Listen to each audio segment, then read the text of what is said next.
Olá, Segue Líderes, tudo bem? Sejam bem-vindos, bem-vindas, bem-vindes, todas as formas possíveis de boas-vindas. Estou muito feliz de estar na nossa live de hoje, que é a terceira live da Semana da Liderança Feminina e é a live mais querida, a live mais importante da semana. Vamos ver quem está chegando? Ana Cristina Sobral, que legal ter você aqui. Kelly Silva. Ah, você tá ficando figurinha tarimbada, hein, Kelly? Todo dia, muito bom te ver. Isabela Alves Nutri, que bacana ter você aqui. Maiara, tudo bom? Pastora Eva Nascimento, olha só, temos lideranças religiosas por aqui, adoro isso. Tafatini, ou Tafaquini, Neuma Nogueira, Custom Bio, Miranilde também. Miranilde é nossa parceira aqui, fiel, né? Todo dia. Legal te ver. Dina Veleda, especialista em comunicação. Adoro ter você aqui. Gente, deixa eu contar o que é que vai acontecer na live de hoje. A gente depois interage mais um pouquinho. Mas já quero começar avisando vocês que essa live é uma live diferente de todas as outras. É uma live como eu nunca fiz e que vai exigir de mim um nível de entrega, de exposição bem maior. Por quê?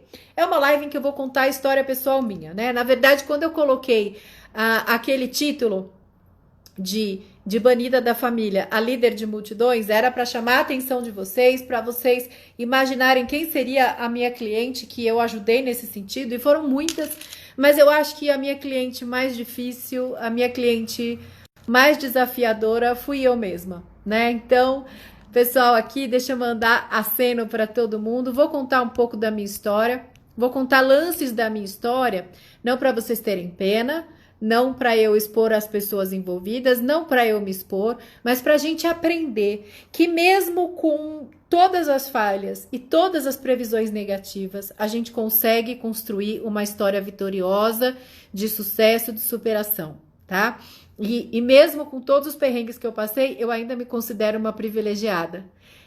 E é verdade, gente. Vou falar para vocês. Uma coisa muito interessante é que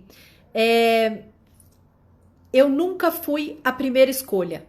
Gente, vocês sabem o que é para uma menina não ser a primeira escolha? Vou contar para vocês, meninas, e quero que vocês comentem aqui nos nossos comentários como é que foi a experiência de vocês. Porque eu nunca fui a primeira escolha, eu não era a primeira escolha dos esportes, por exemplo. Quando ia dividir os times de vôlei, eu era sempre uma das últimas, porque eu sempre fui uma pessoa muito mais mental do que física, do que, né, sinestésica, assim, dos esportes, da coisa física, da educação física. E então, claro, as pessoas não viam em mim uma referência para os esportes. Eu nunca fui a primeira escolha nas panelinhas de conversa para as festinhas. Eu lembro que na minha infância tinha uma mania, lançaram umas bonecas que pareciam bebês. A gente estava falando de começo dos anos 80. As bonecas eram imitações de bebês, elas vinham até com cheirinho de bebê. Conta aqui nos comentários e vai denunciar a idade junto comigo, que eu não vou fazer isso sozinha. Conta aqui nos comentários se você teve uma boneca com cheirinho de nenê lá pelos anos 80. Então você lembra, era comum fazerem batizados das bonequinhas com cheiro de bebê. Eram verdadeiros bebês. E ninguém me chamava, eu tive uma boneca, mas ninguém me chamava para ir nos batizados das bonecas. E eu tinha uma boneca que todo mundo tinha, era uma boneca bacana, era uma boneca chique, era uma das melhores bonecas do mercado, não era uma boneca pobrinha não. Mas ainda assim ninguém me chamava, ou seja, não era um problema de falta de componentes, falta dos brinquedos que todo mundo tinha. E eu lembro também que eu nem sempre era convidada para esses batizados, e quando eu resolvi fazer o batizado da minha boneca, ninguém apareceu. Gente, e vocês não sabem a alegria que é ter, por exemplo, agora, 34 pessoas ao vivo comigo. Porque nos meus aniversários, eu nasci em julho, né? Eu sou uma canceriana, sensível. Eu nasci em julho. Temos cancerianas por aqui? Eu nasci em julho. E, gente, julho, da minha época de criança, era um frio da peste. Não era que nem é hoje, que, né, tem esse aquecimento global aí, que é esse calorzinho o ano inteiro. Não, gente, julho tinha garoa, entendeu? Eu sou do tempo da garoa aqui de São Paulo. Então eu sofria pra caramba. Olha só, a Nessa, 8043. Olá, eu fiz vários batizados. A Isabela Alves também, sim! Ah, olha só, a Márcia teve, enorme, da Estrela, tinha uma madeira. Não, essa daí já é uma versão muito mais moderna, viu, Márcia? Que você é bem mais nova que eu. Ah, então, Maria Heraclésia com dó, é verdade, não me chamavam mesmo para os batizados. Olha a Nessa contando, a mamãe fazia bolo, sucos, tipo que suco? Gente, vocês sabem o que é que suco? Vocês não viveram. Se vocês não sobreviveram a que suco, vocês não viveram, vocês não têm imunidade contra muitas porcarias que existem por aí, né, Nessa? Que suco resolvia metade dos nossos problemas de imunidade. Mas é verdade, eu nunca fui a primeira escolha para as brincadeiras, para as turminhas, para as festinhas. Claro que a adolescência chegou e eu também não era a primeira escolha dos meninos. Eu não era a primeira escolha das paqueras. Eu só era a primeira escolha num único momento, que era a hora de fazer o trabalho escolar, porque eu botava o nome de todo mundo no grupo e eu descobri que me deixar abusar era uma tática para pertencer. E esse é um dos maiores perigos que nós mulheres corremos, e essa é só uma das formas pelas quais nós mulheres abrimos mão do nosso protagonismo. Então, alguma de vocês aqui já se viu nessa situação? Alguma de vocês era a CDF que fazia o trabalho de todo mundo? Olha, o Kisuko lacrando aqui na live. Kisuko e Skinny, Luna Novaes. Kisuko era o auge. E o Bruno falando, tomou muito Kisuko de morango. É isso mesmo. Então sabe o que é vida, sabe o que é infância. Mas então eu não era a primeira escolha. E aí, quando você não é a primeira escolha, você sofre rejeições seguidas sem causa aparente, você vai tentar entender o porquê de não ser a primeira escolha, o porquê de não ser a referência. E essa razão, essa causa, logo se descortinou para mim. Eu tinha uma família estranha, eu tinha uma família diferente das outras. Pois é, o meu pai, eu nunca via meu pai quando eu acordava de manhã. E minha mãe, às vezes, sumia. Na realidade, o meu pai era casado e nós éramos a segunda família dele. E eu só descobri isso quando ele ficou doente. E a minha mãe às vezes sumia porque de tempos em tempos ela surtava e passava temporadas em hospitais psiquiátricos. E nada disso era dito para mim. Eu descobri toda essa verdade quando meu pai ficou doente, por volta, eu tinha lá uns 8, 9 anos. E aí eu comecei a entender que a minha família era errada, a minha origem era errada. Para complicar, uma amiga da minha mãe, que era da igreja, um dia comentou que eu era filha do pecado e da mentira. Então, acabou com a minha vida, a minha autoestima naquele momento. Porque eu comecei a pensar, quem é o garoto, quem é o cara legal que vai querer se aproximar de mim? Quando souber que eu tenho uma família toda cagada, quando souber, né, que meu pai... minha mãe era amante do meu pai. Quando souber que minha mãe é uma pessoa que dá trabalho, né, carece de tratamento psiquiátrico, ninguém vai me querer. E eu tinha sonhos como qualquer menina. Eu queria fazer faculdade de jornalismo, eu queria ser jornalista, eu queria ser uma pessoa importante, mas eu sempre achava que eu ia ser apontada na rua porque eu não vinha de um lar estruturado.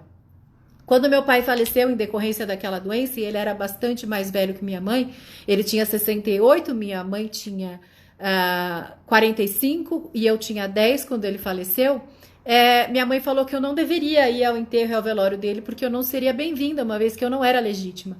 Então, nem aquela última despedida e poder xingar, né? Pô, pai, por que você fez isso comigo? Eu pude. Então, esses xingamentos foram acontecendo ao longo da vida e eu fui me tomando, ao mesmo tempo, de muita raiva da minha origem confusa, que eu usava como explicação para as oportunidades que eu não tinha conseguido criar e conseguir na vida, e ao mesmo tempo, raiva da minha origem e também um sentimento de que eu merecia menos. Que cara legal ia se aproximar se eu tinha uma mãe que era um problema, que de vez em quando surtava. Geralmente, o que se espera de uma sogra, de um sogro, é que eles tenham dinheiro, que eles possam pagar o casamento, né? E isso nunca ia acontecer na minha vida. E um dos meus maiores sonhos era ser mãe. E eu pensava, como é que eu vou conseguir ser mãe se eu nunca vou encontrar um homem que me queira para ser mãe dos filhos dele? Eu não sou um bom partido, eu não sou uma boa opção. Gente, eu sempre fui com uma beleza assim acima da média e eu via meninas menos bonitas, mas que tinham um lar arrumadinho.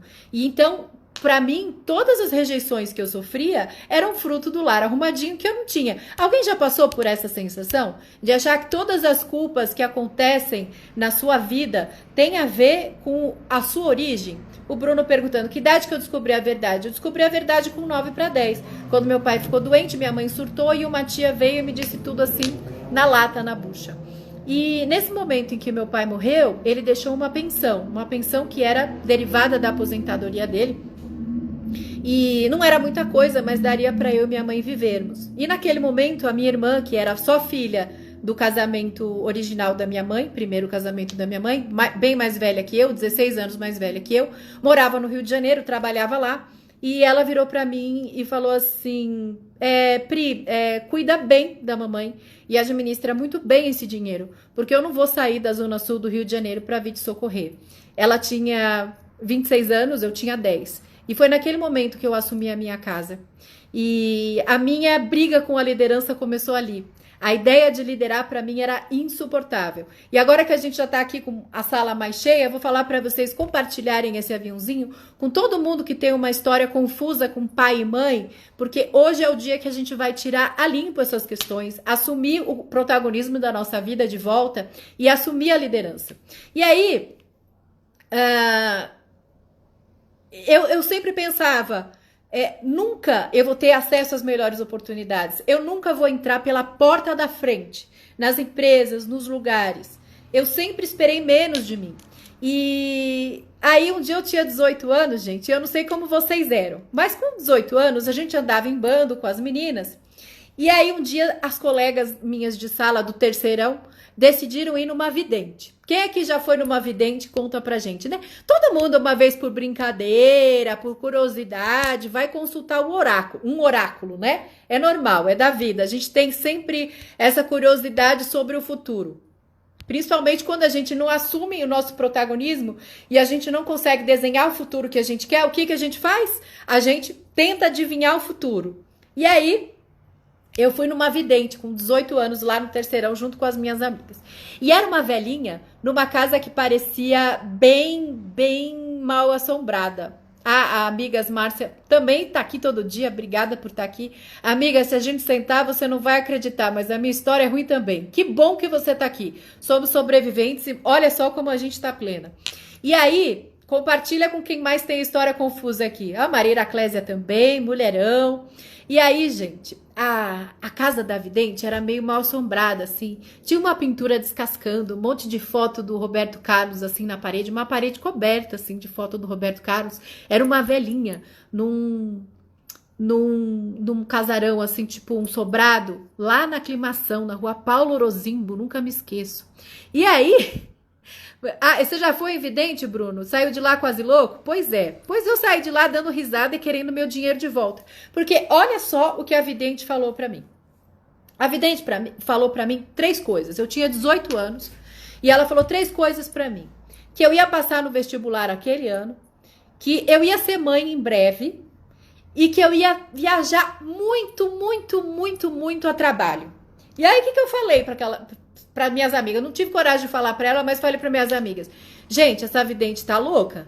Eu não tenho a menor previsão de que eu vou passar no vestibular. Por que eu não tinha previsão de passar no vestibular, apesar de ser inteligente? Porque eu fui fazer magistério, fugindo das disciplinas de exatas, de física, química e biologia, que todo mundo falava que era difícil, que eu não ia dar conta. E aí que depois eu fizesse cursinho. E como eu ia fazer humanas mesmo, como eu ia fazer jornalismo, eu não precisava fazer o ensino médio comum, viu, gente? Então, eu vou fazer magistério, que para quem é muito novinha, deixa eu explicar para vocês o que é. É um curso para formação de professores primários e de pré-escola. Mesmo sem eu ter a intenção de ser uma professora primária de pré-escola, eu fui fazer essa formação. É uma espécie de ensino médio técnico que tem muito mais ênfase em didática, psicologia, enfim, noções de pedagogia e por aí vai.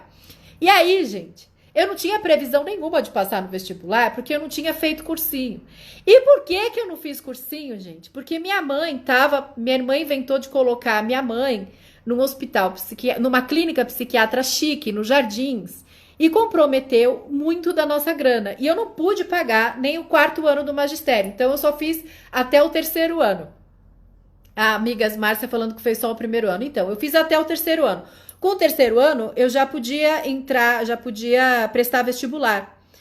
Mas aí eu nem fiquei com o magistério completo. Eunice também fez magistério. Oh, meu Deus. Fez álbum cívico? Álbum cívico, gente, era uma coisa insuportável. Era um álbum grande que a gente tinha que fazer folhinha de desenho de cada dia importante. Então, o dia do bombeiro, o dia do soldado, o dia do professor, dia de um tudo, a gente tinha que fazer no álbum cívico.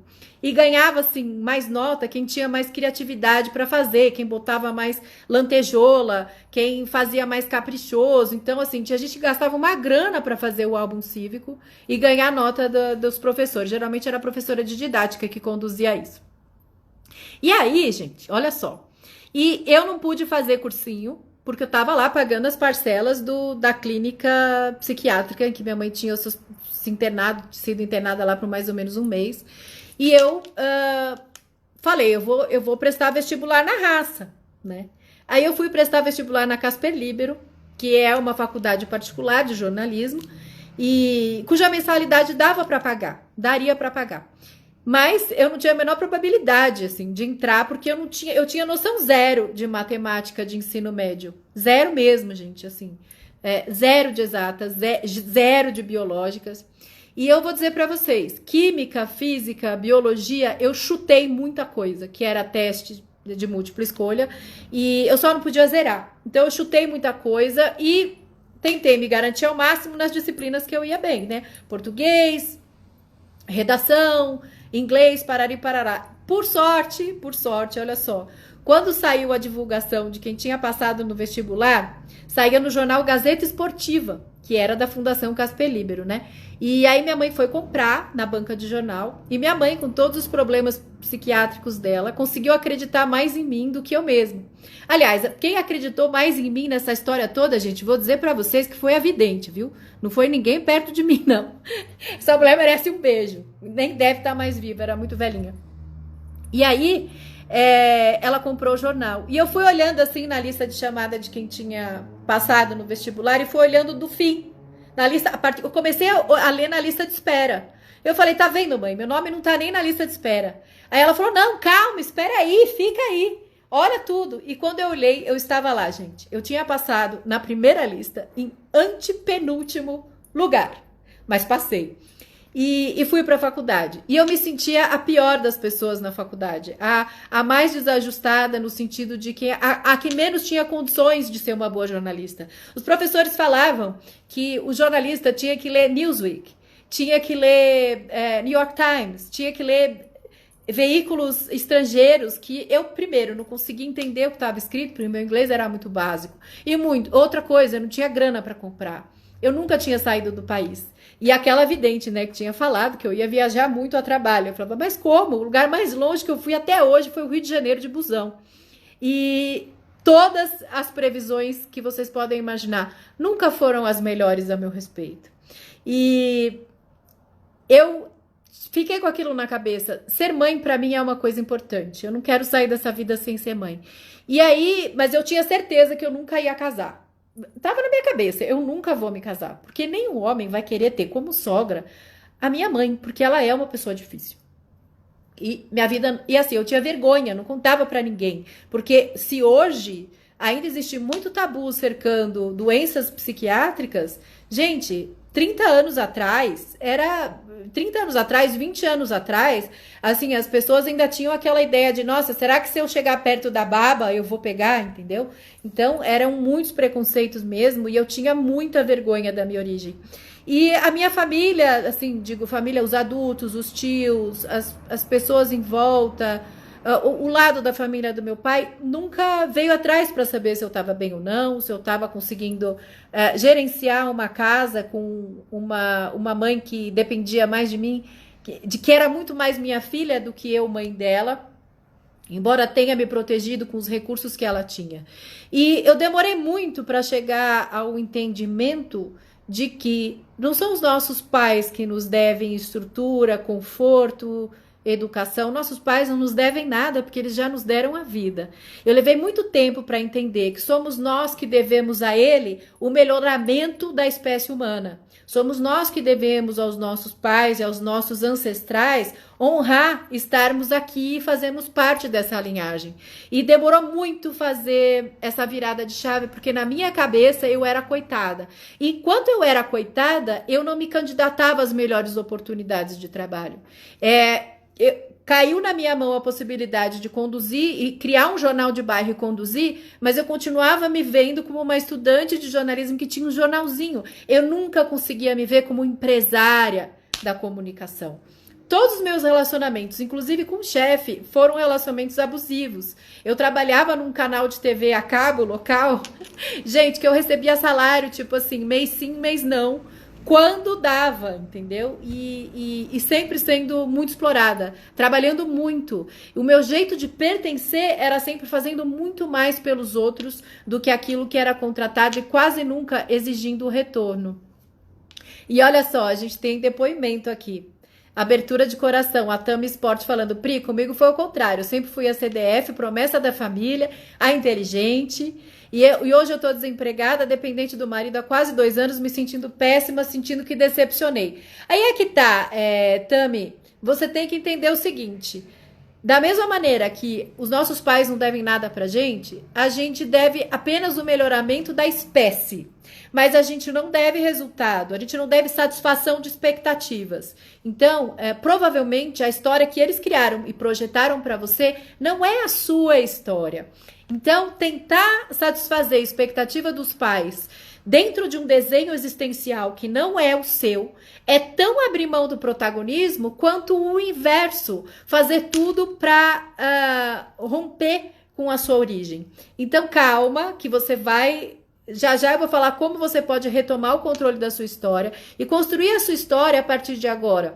E de um jeito muito diferente, com caminhos muito seus, você vai também dar orgulho para os seus pais. Eu sei que em algum nível eles têm orgulho de você, eles te admiram pelas suas competências e tenho certeza que o que você está vivendo é uma fase necessária para escutar um chamado que você nunca ia parar para escutar se você tivesse um sucesso relativo fazendo a vontade dos outros. Então, esse é o momento de encontro com a verdade interior que você está sendo chamada a realizar, Tami. Tenho certeza disso.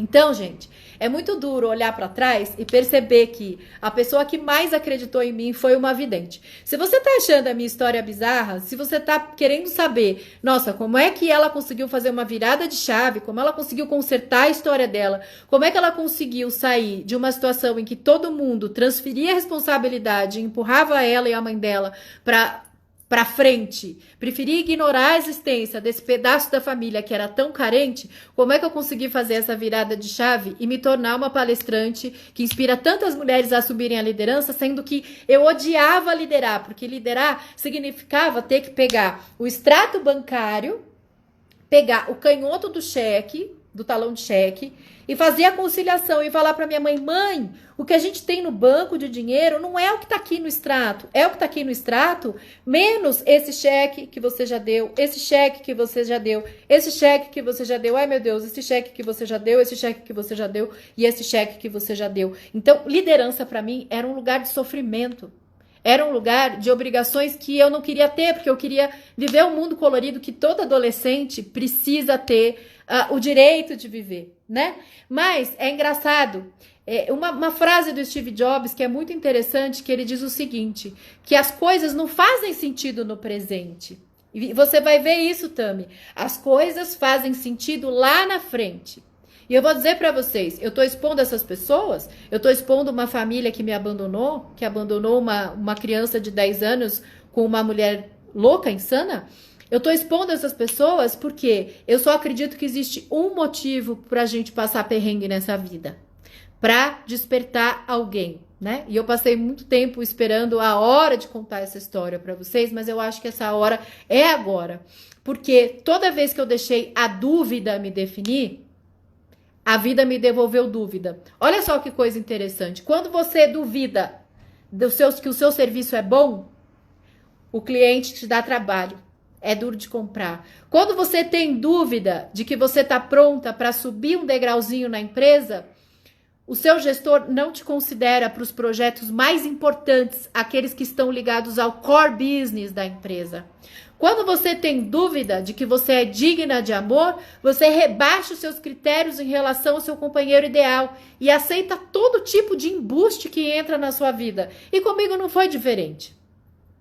Mas teve um dia que um rapaz, que era meu amigo, um dia falou, puxa, eu queria ter um filho.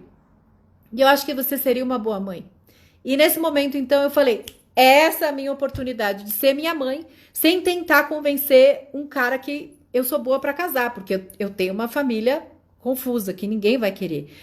Ele pode ser um pai geneticamente bom, porque ele é inteligente, ele é meu amigo. Na pior das hipóteses, nós seremos amigos.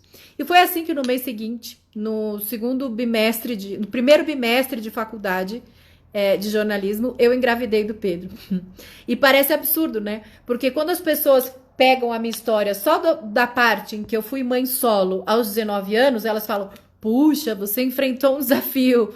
Mas elas não sabem que eu já fui mãe da minha mãe desde os 10. Então, para mim, criar um filho a partir dos 19 foi fichinha. E foi divertido, gente. Por quê? Porque pela primeira vez eu tinha um projeto que era só meu. Pela primeira vez eu tinha aceitação incondicional. Pela primeira vez eu tinha alguma coisa que até então eu só conseguia se eu vendesse a minha alma para o diabo, que era pertencimento. Então a minha vida começou a se curar a partir do momento em que eu fiz uma escolha consciente, ainda que irracional, consciente mas irracional, de ser mãe muito nova. E como essa escolha, muitas outras acertadas e erradas eu fiz, que me conduziram sempre para uma situação de certeza. Mas toda vez que eu tive um lampejo de certeza, eu não ignorei. Eu não ignorei a sensação da certeza.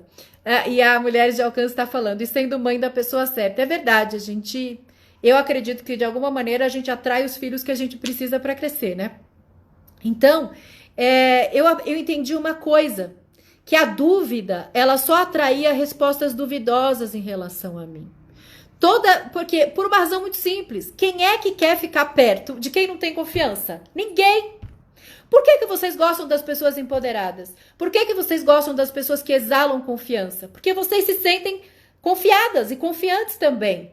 E eu não entendia que o que me atrapalhava de conquistar as melhores oportunidades na vida, no amor e no trabalho, eram a dúvida, era o pensa-pensa, era ficar, mas será que eu mereço? Será que eu posso? Será que eu dou conta? Todas as vezes que eu me atirei e segui a minha intuição, eu me dei bem. E aí as pessoas falam, nossa, como é que você faz para diferenciar intuição de paranoia, né? Como é que você faz para diferenciar a intuição do pensamento impulsivo errado? Muito simples. A paranoia, o pensamento impulsivo errado, quase sempre está a favor de manter você na estagnação. A intuição quase sempre é um lampejo divino para tirar você da estagnação. E quando eu comecei a perceber isso, eu sozinha comecei a tomar decisões melhores, confiando no quê? No meu GPS interno. Esse GPS que você, que é mulher, também tem. Então, gente, olha só. Quando eu tava na fase mais merda da minha vida, quando eu tava tudo dando errado, eu já tinha, olha só, eu emendei uma faculdade na outra, porque depois de jornalismo eu fui fazer psicologia, porque eu precisava continuar um curso superior para poder continuar recebendo a pensão que havia herdado do meu pai, que não era muito não, devia ser uns 3 salários mínimos, que foi ficando cada vez mais defasada conforme foram entrando todos os planos de governo e todos os pacotes atrapalhados. Mas eu precisava pelo menos manter aquilo, porque aquilo me ajudava a me segurar, né? Me ajudava a me segurar em casa e me ajudava a me segurar também cuidando da minha mãe, cuidando do meu filho e me mantendo estudando, né?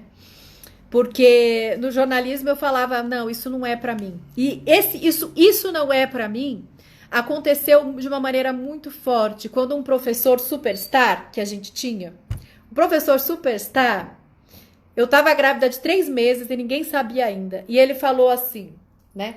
Jornalismo não é profissão para mulheres que querem ser mãe. Se vocês, meninas, se quiserem ser jornalistas e terem sucesso, vocês têm que abdicar dessa coisinha de ter filhinho. E eu já tava com um na barriga. E eu falei, pronto, ferrou. E aí eu comecei a me desconectar. Minha autoestima era tão ruim que um vento que soprasse o meu nome, eu já entendia. Opa, ele disse que eu não posso. Opa, ele disse que não é pra mim. E eu deixava tudo que eu achava que não era pra mim delinear o meu destino. E aí, a vidente não estava totalmente errada, né? Porque eu passei na faculdade aquele ano, eu me tornei mãe em pouco tempo, mas viagem, gente, nunca chegou, viu? Viagem nunca que chegava nessa minha vida. Tava na segunda faculdade e nada de ir muito mais longe do que o Rio de Janeiro. E foi quando eu já era psicóloga que eu recebi, que eu tirei um extrato do banco, eu já era psicoterapeuta, já ajudava muitas pessoas, as pessoas me elogiavam, gostavam do trabalho comigo, mas eu contava moeda, assim, era difícil para mim estar à frente de um consultório, era difícil para mim gerenciar finanças, era sempre tirando de um santo para vestir outro santo, escolhendo qual era a conta que eu ia pagar esse mês. Essa é a realidade bem brasileira que a gente conhece bem, gente, não tô me vitimizando, não. E quando eu vi, eu tinha R$ 4 na conta bancária. R$ 4 na conta bancária. Você sabe que são R$ 4 na conta bancária? Isso 12 anos atrás, tá? 12 anos, não faz muito tempo, foi em 2008. E eu tinha R$ 4 na conta bancária, e se eu sacasse, eu conseguia comprar 2 litros de leite, assim. Não dava para comprar um lanche pro meu filho na escola. E eu falei, não, eu preciso fazer uma coisa muito radical, eu não posso perpetuar a minha vida nesse patamar que eu tô. E se você tem uma amiga que tá com pouco dinheiro na conta bancária, já dispara o aviãozinho pra ela e fala, mulher, você precisa escutar essa live, porque ela vai contar como é que ela criou uma carreira de coaching com R$ 4 na conta bancária. Pois é. E aí, e a Tami Sport também sou mãe, e eu sinto como se todas as portas se fecharam pra mim após a maternidade. Essa é uma das maiores crueldades que o mercado faz com a gente, Tami. Eu tô aqui pra te ajudar a derrubar esse mito, porque filho tá mais do que provado, não é freio, filho pode ser motor, e eu tô aqui para ajudar a desconstruir essa injustiça, né? Porque ninguém pergunta para um homem numa entrevista de emprego se ele tem filhos e quem fica com as crianças, né? Perguntam isso para nós. Então, a gente precisa corrigir isso, porque os nossos filhos não merecem carregar o fardo do nosso insucesso e da nossa infelicidade profissional. Tá? Então, Tami, fica comigo que a gente vai virar esse jogo. E aí, gente, um amigo meu me falou, você já pensou em fazer um curso de coaching? É uma coisa gringa aí que tá chegando e tá na moda. Dizem que são processos mais curtos, mas quem paga pode pagar bem, né? É mais valorizado do que terapia, porque é para outra finalidade. Não é para resolver questões psicológicas, é para resolver questões práticas, pontuais, de vida, de carreira, e ajudar a pessoa a fazer a vida dela andar nos trilhos novamente. Eu falei, nossa, que máximo.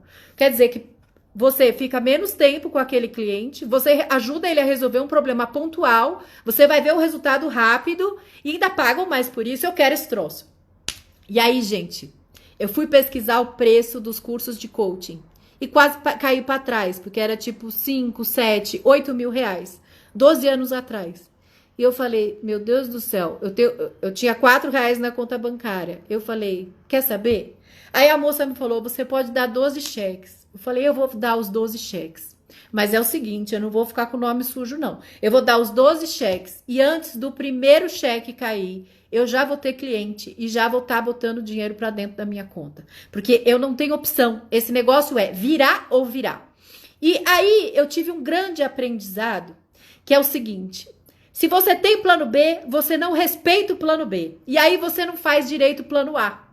E eu aprendi que quando você tem que fazer ou virar, você para de colocar a sua esperança e diluir a responsabilidade pelo seu plano A em plano B, C, D e E. E eu percebi que muitas das pessoas que fazem plano B, C, D e E, na verdade, estão se protegendo de um possível fracasso do plano A. Pois eu falei, agora não tem possível fracasso. Esse negócio vai virar ou virar. E assim foi. Eu tive aquele lampejo, eu me matriculei naquele curso. Quando eu fui para a primeira aula, gente, eu preciso dizer para vocês, eu tava com o coração partido, eu tinha tomado um pé na bunda de um cara casado que me ajudou a viajar e conhecer o mundo, mas foi de maneiras tortuosas, não era como eu queria. Eu repeti a história da minha mãe, me envolvendo com um cara casado, que a hora que não tinha mais nada de autoestima, me deu um pé e eu fiquei sem autoestima, sem dinheiro e chorando em real. Chorando em real, viu, gente? Porque chorando em euro ainda dava, mas chorar em real é que é cruel. E quando eu fui na primeira aula daquele curso de coaching, eu falei, meu Deus, quanta gente bonita, quanta pessoa bem vestida, olha o sapato, olha a bolsa, olha a pasta, olha esse laptop, meu Deus, eu nunca vou ter um troço desse. Nunca vou ter um troço desse. E eu olhava, eu achava tudo tão lindo. E aquelas pessoas tão distantes de mim. Mas, diferentemente de todas as outras vezes que eu olhava as pessoas que tinham mais do que eu na vida e que tinham mais resultado, não é só ter mais matéria, não, é resultado. Eu falava, eu não sou digna de estar aqui. Mas daquela vez eu falava, não. Eu vou usar essa beleza, eu vou usar essa experiência superior, glamourosa, luxuosa, para trabalhar na construção do meu império, tijolinho por tijolinho, tijolinho por tijolinho. E eu falei, eu vou fazer esse troço virar.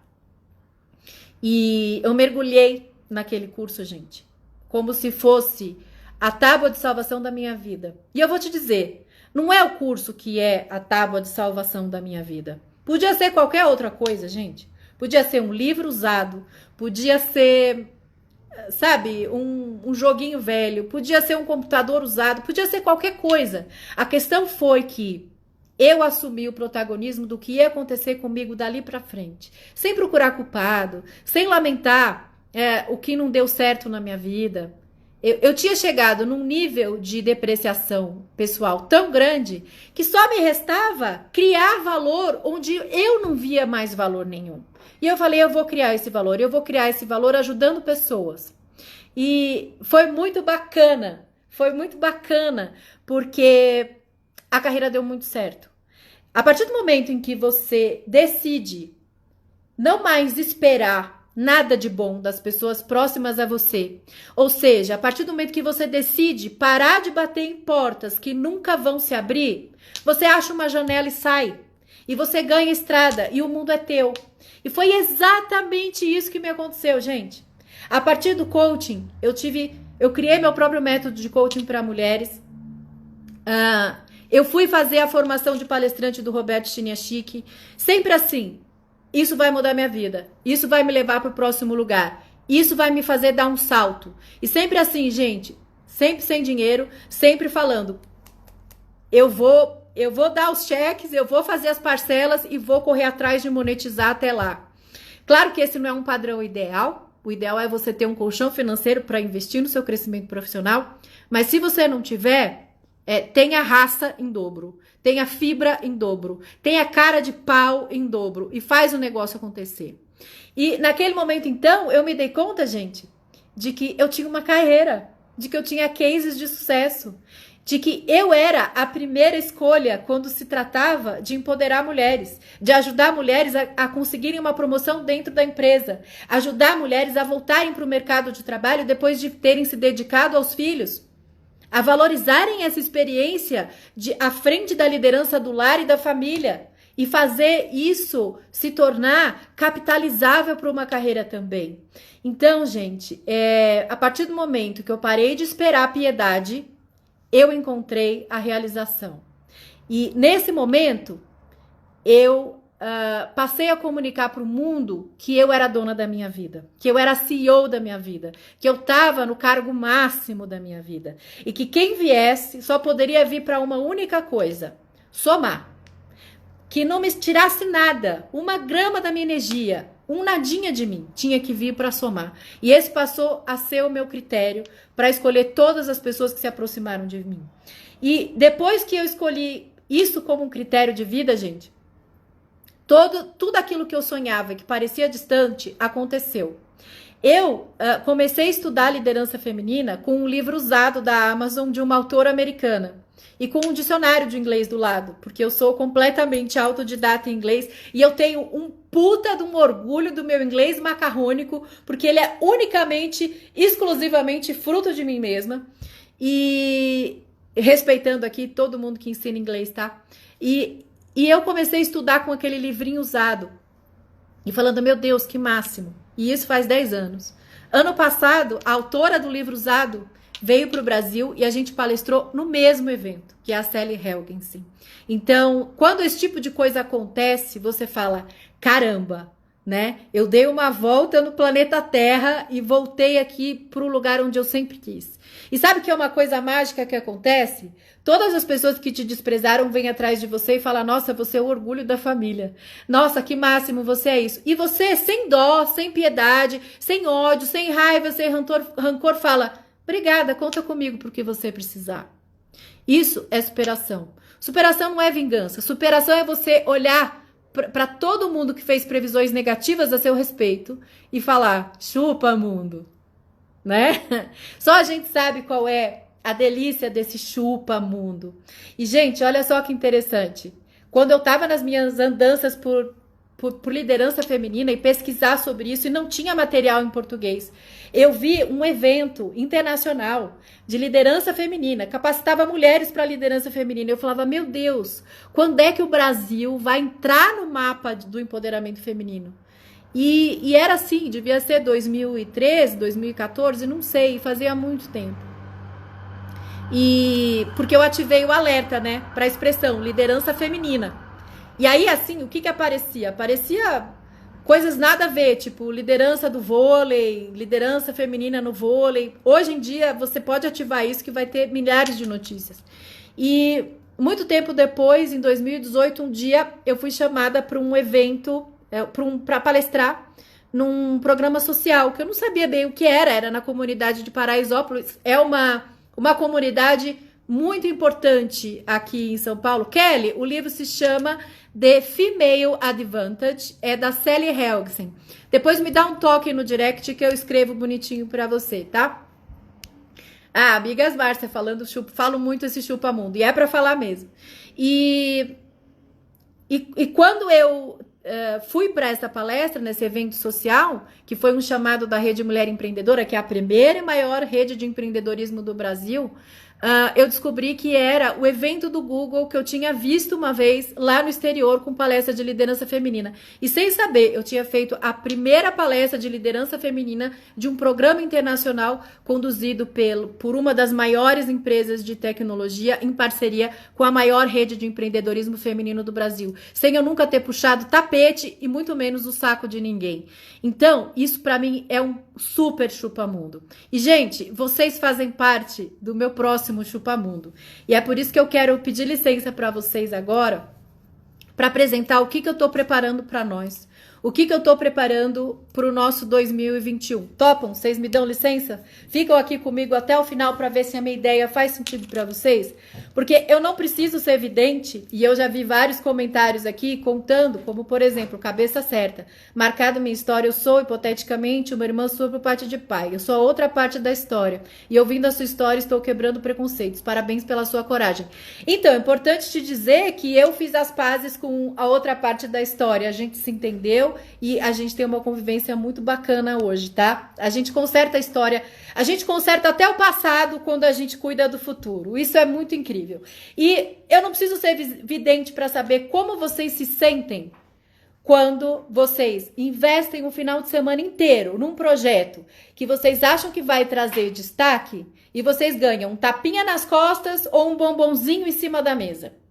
Eu não preciso ser evidente para saber como você se sente quando a família te cobra mais presente e o chefe diz que o que você está dando para a empresa ainda é pouco. E é por isso, gente, que eu quero dizer que hoje essa minha presença aqui com você e essa história é um convite para você apresentar para vocês três opções que a gente tem hoje. A primeira opção é continuar como tá, esperando o reconhecimento de portas que nunca vão se abrir, né? Ou batendo do mesmo jeito na mesma porta, esperando que alguma magia aconteça e ela se abra. A segunda opção é você tomar uma decisão, mas resolver caminhar sozinha. E tudo bem, como eu caminhei sozinha. Eu levei 12 anos para chegar até aqui, né? E você também pode levar 12 anos se você quiser ir sozinha. Tá no seu direito, é o seu despertar. E eu vou ficar feliz torcendo por você. Mas você tem uma terceira opção. A sua terceira opção é pegar na minha mão porque eu não vou soltar até você transformar a sua vida, e pegar um atalho certeiro. Não cair nas armadilhas que eu caí. Aprender com os meus erros. Porque vocês têm certeza absoluta, depois de tudo isso que eu contei, de que eu não vou fazer segredo de nada, mistério de nada. Eu vou contar todas as besteiras que eu fiz até chegar onde eu cheguei e ser uma pessoa realizada em todos os setores da vida. No pessoal e no profissional. Se minha vida acabasse hoje, eu estaria no meu epitáfio. Aqui já uma mulher feliz pra caralho. E me desculpem o português. E isso que eu quero é que vocês tenham a mesma sensação que eu tenho, que é a de ser CEO da vida de vocês, né? Então, eu quero dizer para vocês que o que eu quero mostrar para vocês agora não é um curso, é um movimento. Faz 10 anos que eu observo tudo que se produz em liderança feminina para capacitar mulheres. E eu não quero depender só de empresas, e eu honro os meus parceiros, eu honro todo mundo que me contrata para dar palestra, para dar treinamento. Eu amo todo mundo com quem eu faço parceria. Mas sabe o que acontece? Tá pouco. Em 10 anos, a minha carreira cresceu mais do que o Brasil evoluiu em termos de equidade de gênero e oportunidades para as mulheres. Em 2020, as mulheres como um coletivo andaram para trás em termos de conquista. E se eu não fizer nada, ainda esse ano confuso que a gente está, eu não vou conseguir ver a realização do meu legado nessa vida. Eu tô com 45 anos, gente. Eu quero com 50 me retirar para as montanhas e ficar só lá de cima mentorando, entendeu? Eu vou me cansar uma hora dessa. Então, eu quero usar toda a minha energia para capacitar o máximo de mulheres que eu puder capacitar.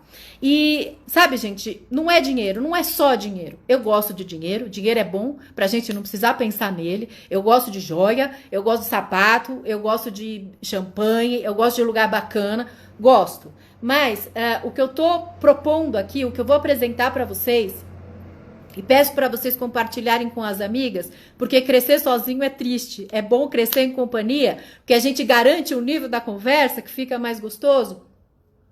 O que eu quero é formar um batalhão de mulheres imparáveis. Formar um batalhão de mulheres que gritem chupa mundo para todo mundo que disse que não podia fazer alguma coisa, que aquilo não era para você. É apenas isso que eu quero criar. Gente, quero mostrar para vocês o que vai ter no nosso curso, que se chama CPV, CEO da Própria Vida. E eu já quero dizer para vocês que eu não tenho muito tempo para cuidar dessa operação. Eu tenho sócios, os meus sócios são jovens, eles querem tirar férias, eles querem viajar para gerir no Réveillon e não querem ficar gerenciando essa operação de vende, compra e etc. Então, a gente tem poucas vagas real, porque é o que eu consigo dar conta, é a minha primeira experiência com curso online. Eu sou geração X, eu não sou dessa época, e eu gosto de fazer tudo assim, olhando, sabe? E cuidando do negócio como se fosse tudo meu filho. Então, eu não consigo entregar nada meia boca. Então, o que eu tô construindo, vou falar para vocês, foi a partir de uma pergunta que me fizeram. E a pergunta que me fizeram numa entrevista foi: o que você queria saber quando você começou? E eu falei, gente, o que eu queria saber quando eu comecei? É tanta coisa. E eu comecei a escrever tudo que eu queria que tivessem me contado, né? Que uma irmã mais velha, que uma tiazona, que uma velha bruxa sábia tivesse me contado que eu precisava saber quando eu comecei para não cometer todas as cagadas. E foi assim que eu criei o conteúdo do nosso curso CEO da Própria Vida, que é dividido em 4 módulos. O primeiro é a autoliderança. Tudo que eu preciso para entender os meus padrões. Sabe, essas encanações com o passado. Por que eu abri mão do protagonismo? Qual é o meu jeito de abrir mão do meu poder? Por que eu jogo poder fora todos os dias e ainda não cheguei onde eu mereço? Segundo módulo, hackeando a mente de líder. Uma das maiores desculpas que a gente dá para não crescer e não assumir a liderança, sabe o que é? Ah, mas não tem muita mulher na liderança pra gente se inspirar. Mentira! Eu conheço um monte e vou te contar as melhores práticas dessas mulheres que estão revolucionando a liderança no mundo. Só você pegar a Forbes para ver quem são as principais personalidades de 2020 e você vai ver. É tudo mulher na liderança, como a primeira-ministra da Nova Zelândia, tá? Muito importante, vai pesquisar. Então eu vou hackear a mente dessas mulheres para você aprender a pensar como elas, porque para pensar como escrava, para pensar como objeto sexual, a gente já nasce de fábrica sabendo, porque implantam esse chip lá na nossa maternidade, junto com o brinquinho que furam a nossa orelha. Então, a gente vai desprogramar essa programação e colocar uma programação nova no lugar, hackeando mente de líder.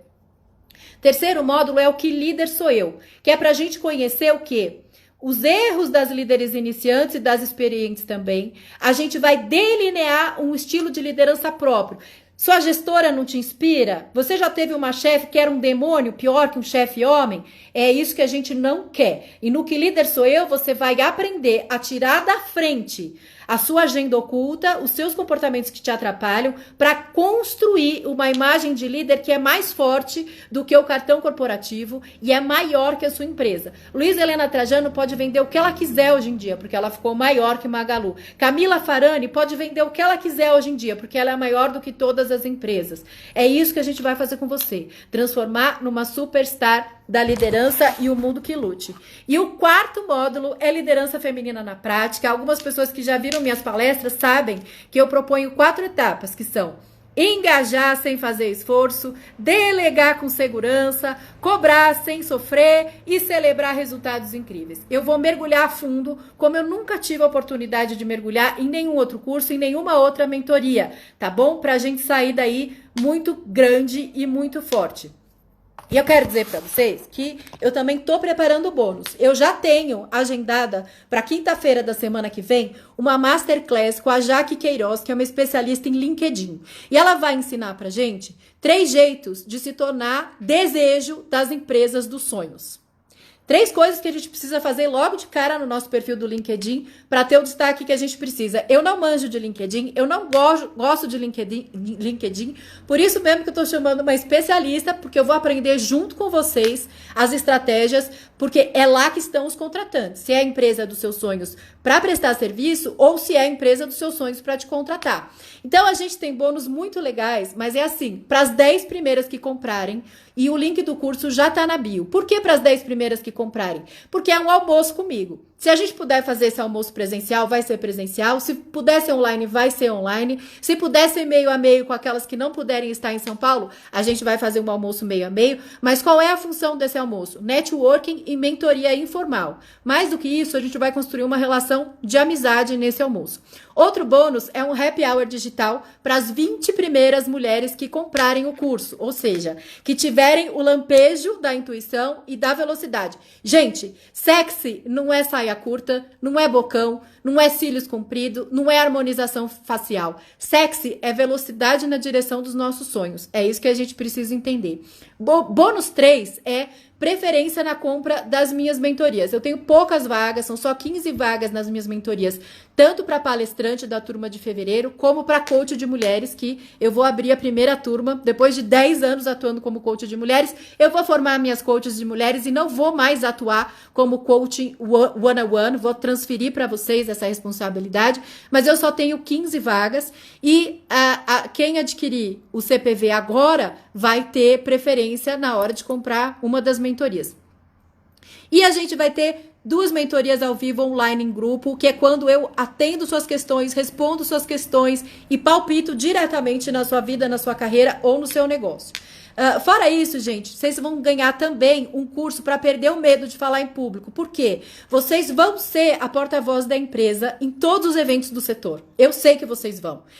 Depois que vocês estiverem bombando no LinkedIn, a empresa vai querer mandar você em todos os eventos da sua área. Então, você vai ter que ser uma palestrante, sim. E isso vai fazer de você uma profissional influenciadora do seu nicho. Não importa se é a sua empresa ou se é você como CLT, ok? A sua escolha é sua, mas você vai precisar ser uma palestrante, sim. O futuro de qualquer executiva é ser uma palestrante. Então, precisa de curso para perder o medo de falar em público, é um bônus também. E a gente vai ter também Masterclass com especialista em finanças pessoais, porque eu sou ruim de administrar dinheiro, confesso. Eu delego para quem sabe. Produtividade, gestão do tempo e também, gente, livro autografado para 10 primeiras, tá? Tem um lançamento previsto aí para 2021, então a gente já tá preparando coisas assim. Olha, gente, eu quero dizer para vocês que o valor total do CEO da própria vida, só do curso, o valor inicial dele, o que eu falei para os meninos que era viável para mim, era 2.497.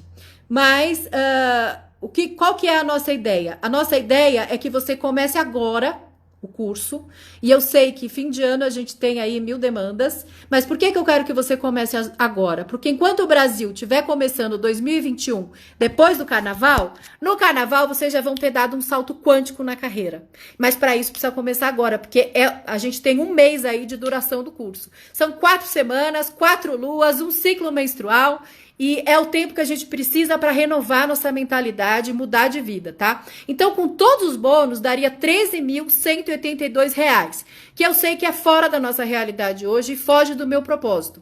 Então, para a primeira turma, e eu valorizo quem confia em mim, em primeiro lugar, e são vocês que estão aqui comigo, a primeira turma vai pagar R$ 997, tá? E em 12 parcelas, e vai dar menos de R$ 100 por mês. Gente, R$ 99 por mês é o preço de um sapato meia boca. E eu pergunto para vocês, o que é que a gente fez com 12 pares de sapato em 2020? A gente não tinha nem onde ir. Então vamos fazer o seguinte, segura a vontade de comprar sapato, muda a sua vida, e daqui um ano, em dezembro do ano que vem, a gente vai comprar um sapato de R$ 1.000 e todas juntas vamos fazer um desfile em homenagem ao nosso sucesso. Tá combinado? Dá para segurar a onda da vontade de comprar sapato? Meninas, o link para entrar no curso tá na minha bio. Tá também nos stories.